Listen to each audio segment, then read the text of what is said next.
अखन अहाँ सब सुनि रहल छी मैथिली एक्सप्रेस की शानदार प्रस्तुति।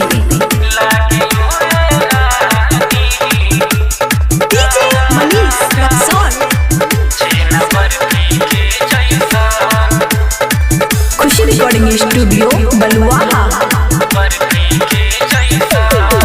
तोहर ऊपर बायसान होई नीचे तोर कैसान लागलू ये रानी छेना बर्फी के जैसान।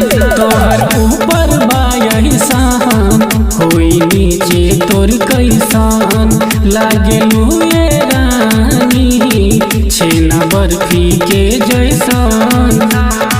आके हमरा से कलन नचार हो, आके हमरा से कलन नचार हो, काहे जिया लाल चावेलू।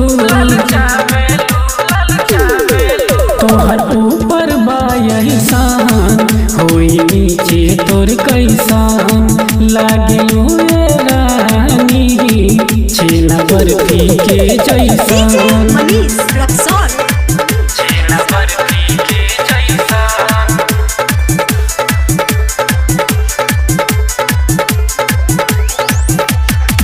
ओ लच लच लच के रानी तोहर कमरिया हिलेला मोहल्ला जब चलेलू डगरिया। लच लच लच के रानी तोहर कमरिया हिलेला मोहल्ला जब चलेलू डगरिया। आके हमरा करे जास सट जा, आके हमरा करे जास सट जा, बिजली काहे गिरावेलू।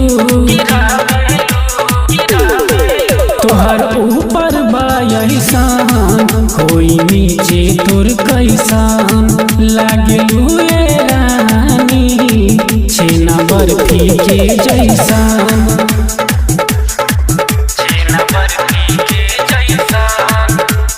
डीजे मनीष रक्सौल,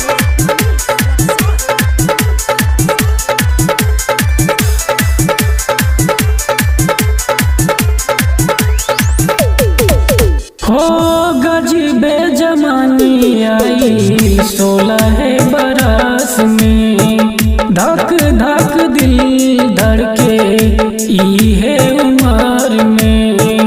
गजबे जमानी आई 16 बरस में, धक धक दिल धड़के इहे उम्र में। आके मनवा के तू हर सादा, आके मनवा के तू हर सादा, काहे जिया छछनावेलू। तोहर ऊपर बायसान होई नीचे तोर कैसान लागलू ये रानी छेना बर्फी के डीजे जैसान। मनीष रक्सौल,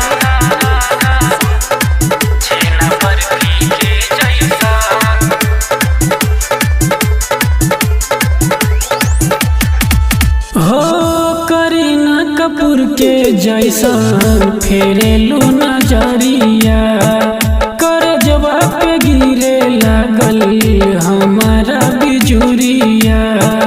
करीना कपूर के जैसान फेरेलू नजरिया, कर जवाब पे गिरे लागल हमारा बिजुरिया।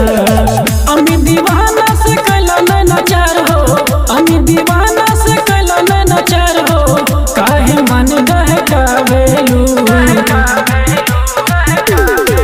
तोहर ऊपर बायसान होई नीचे तोर कैसान लागलू ये रानी छेना बर्फी के जैसान। खुशी रिकॉर्डिंग स्टूडियो बलुआहा।